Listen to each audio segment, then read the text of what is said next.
اگلا سوال، کیا دینا، کتنا دینا ہے؟ کیا دینا اس حوالے سے حدیث کے الفاظ ہیں صاع من طعام، جو آپ کے علاقے کی عام غذا ہے وہ ساری چیزیں ہم نکال سکتے ہیں۔ اللہ کے نبی صلی اللہ علیہ وسلم کے دور میں، صحابہ کرام کے دور میں جو چیزیں نکالی جاتی ہیں ان کا تذکرہ حدیثوں میں ہے۔ کھجور کا تذکرہ ہے، کشمش کا تذکرہ ہے، پنیر کا تذکرہ ہے، گیہوں کا تذکرہ ہے، جو کا تذکرہ ہے۔ یہ ساری چیزیں نبی کے زمانے میں عام طور سے کھائی جاتی تھی، آج بھی اگر کھائی جائیں، آج ہمارے دور میں پنیر عام غذا ہے۔ پنیر ایسا نہیں ہے کہ نہیں کھایا جاتا، ہمارے یہاں بھی کھایا جاتا، پنیر کوئی نکال سکتا ہے، کھجور نکال سکتا ہے، لیکن عام طور سے جو آپ کی غذا وہ نکالیے۔ آسان اور سستا کیا ہے؟ گیہوں۔ کتنا نکالنا ہے؟ صحابی نے کہا صاع من شعیر او صاع من تمر، ایک سا کتنا ہوتا ہے؟ 2.5 کلو سے 3 کلو کے درمیان، یعنی تقریباً 3 کلو، اتنا یہ نکالنا چاہیے۔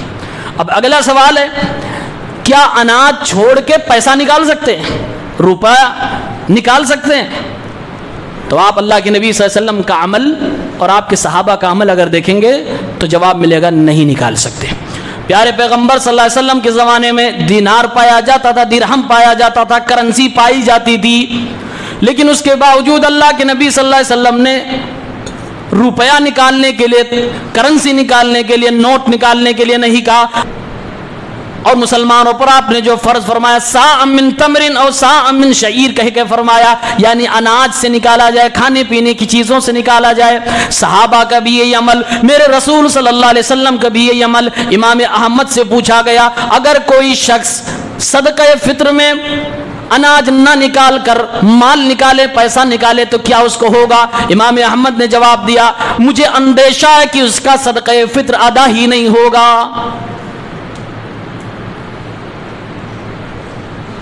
سوال کرنے والے کہا، اے امام احمد، ہم نے تو سنا ہے عمر ابن عبدالعزیز روپے پیسے بھی زکوٰۃ میں صدقہ فطر میں لے لیا کرتے تھے۔ حضرت امام احمد نے جواب دیا، او لوگوں، میں تمہیں اللہ کے نبی کا عمل بتا رہا ہوں، میں اللہ کے نبی کی سنت بتا رہا ہوں، نبی کے صحابہ کا عمل بتا رہا ہوں۔ لوگوں کے سامنے اللہ کے نبی کی بات پیش کی جائے، آپ کا عمل پیش کیا جائے، لوگ جواب میں کہتے ہیں فلاں نے یہ کہا، فلاں نے یہ کیا۔ اے مسلمانوں، نبی کریم کی سنت کیا ہے؟ پھر حضرت امام احمد نے اللہ کے نبی کی یہی حدیث پڑھی کہ اللہ کے نبی نے زکوٰۃ الفطر کو مسلمانوں پہ جو فرض قرار دیا، صاع من شعیر، صاع من تمر، جو یا کھجور یا زبیب یا کشمش یا پنیر، ان چیزوں میں سے ایک سا نکالا جائے، اور اس سب کے سب کھانے پینے کی چیز ہے، اس لیے پیسے نہ نکالے۔ یہ غلط ہے، نبی کریم صلی اللہ علیہ وسلم کی سنت کی مخالفت ہے۔ علماء نے لکھا ہے کہ یہ کنفرم ہے کہ کھانے پینے کی چیز نکالنی ہے، اس میں کوئی شک نہیں ہے، یہ نبی کی سنت ہے، صحابہ کی یہی سنت ہے۔ اگر آپ اناج نکالتے ہیں تو قبول ہوگا کہ نہیں ہوگا اس میں آپ کو ٹینشن لینے کی ضرورت نہیں، لیکن جیسے ہی آپ نے اس کو کنورٹ کیا پیسے میں، کپڑے میں، سوئی میں، کٹ میں، یہ ساری چیزیں جو بھی آپ کرتے ہیں، آپ کو وہیں پر شک ہو جائے گا، پتہ نہیں مانا جائے گا کہ نہیں مانا جائے گا۔ جیسے کہ امام احمد نے کہا، مجھے اندیشہ ہے کہ قبول ہو کہ نہ ہو۔ مسلمان عقل مندی کی بات کیا ہے؟ شک والا کام کیا جائے، یقین والا کام کیا جائے، کیا پریشانی ہے؟ ہمارے یہاں تو الحمدللہ اناج کافی تعداد میں، کافی مقدار میں پایا جاتا ہے۔ اگر آپ کے پاس پیسے اناج نہیں، خرید کر دیجئے، لیکن نبی کی سنت پہ عمل کیجئے۔ اب جو لوگ کہتے ہیں بھائی جو لینے والے ہیں وہ بیچارے پیسہ چاہتے ہیں، تو لینے والوں کی وجہ سے آپ نبی کی سنت بدل دیں گے؟ اگر آپ کے دل میں نرمی ہے، آپ مسلمانوں کی، غریبوں کی مدد کرنا چاہتے ہیں، تو زکوٰۃ الفطر ہی سے کیوں؟ آپ کو اللہ نے نواز رکھا، اتنا نرم دل ہے، اپنے دل کی دریا کھولیے، اپنے خزانے کو کھولیے، کسی مسکین، کسی یتیم، کسی فقیر کو کپڑا دلائیے، عید کے سارے سامان دلائیے، کس نے منع کیا؟ لیکن نبی کی سنت کو بدلنے کی کوشش نہ کریے۔ آپ زکوٰۃ الفطر نکالیے، اب اسی سے سب کو نیا کپڑا پہنائیں گے، آپ اسی سے سب کے گھر میں سوئی آئیں گے؟ نہیں، یہ تو بس اللہ کے نبی کا مقصد، حدیث کیا؟ طعمۃ للمساکین، مسکینوں کے کھانے کا انتظام ہو جائے، یہ نبی کا مقصد تھا۔ کپڑا آپ کرنا چاہتے ہیں، آپ اپنے پیسے سے کریے، منع نہیں کیا گیا. مسکین فقیر ہے زکوٰۃ دے دیجئے, مسکین فقیر نہیں ہے خرید نہیں پا رہا اپنے اور دوستی یاری میں تحفے میں دے دیجئے, کوئی حرج نہیں ہے, ثواب ملے گا آپ کو. یہ کیا بات ہوئی کہ نہیں بھائی ہم زکوٰۃ الفطر ہی سے کریں گے, تو یہ غلط بات ہے, غیر مناسب بات ہے. لہٰذا اناج ہی نکالیے. جو شخص کسی بھی صورت میں اناج تک پہنچ ہی نہیں پا رہا ہے, مجبور ہے, ایسا نہیں لگتا کہ اس زمانے میں اپنے یہاں خاص طور سے ایسے لوگ ہوں گے, ایسے لوگوں کے لیے علماء نے کہا ہے, امام ابو اسحاق ابو ثور نے فتویٰ دیا, لا تجزئ الا عند الضرورہ, پیسہ اور روپیہ صدقے فطر کے طور پہ جائز نہیں ہوگا مگر ضرورت کے وقت. بہت پھنس گئے آپ کہ بھائی اناج مل ہی نہیں رہا, مارکیٹ سے شارٹ ہو گیا اناج ہے ہی نہیں, تو ایسے وقت میں آپ مجبور ہو گئے. تو ایسے وقت میں قرآن کریم میں اللہ نے فرمایا لا یکلف اللہ نفسا الا وسعها, اللہ تعالیٰ نے کسی انسان پر اس کی طاقت سے زیادہ بوجھ نہیں ڈالا. فاتقوا اللہ ما استطعتم, جتنی حیثیت ہو اللہ سے ڈرو. اس لیے علماء کرام نے فرمایا ایسی سچویشن میں انسان کوئی مال نکالنا چاہے, پیسہ نکالنا چاہے نکال سکتا ہے, ویسے عام حالت میں اناج ہی نکالنا ہے. ایک آخری سوال, کیا اس صدقۃ الفطر کو مدرسے میں دیا جا سکتا ہے؟ حدیث نے بتا دیا مسکین, فقیر اور مسکین, یہ اللہ کے نبی نے بتا دیا پہلے ہی. اسی لیے اس حدیث کو سامنے رکھ کر فتویٰ یہ بنے گا, اگر مدرسے کے اندر فقیر اور مسکین طلباء پڑھتے ہیں اور ان کو اسی زکوٰۃ الفطر سے کھانا کھلایا جائے گا تب تو جائز, کیونکہ اللہ کے نبی نے دو بات بتائی, کہا کھانا اور مسکین.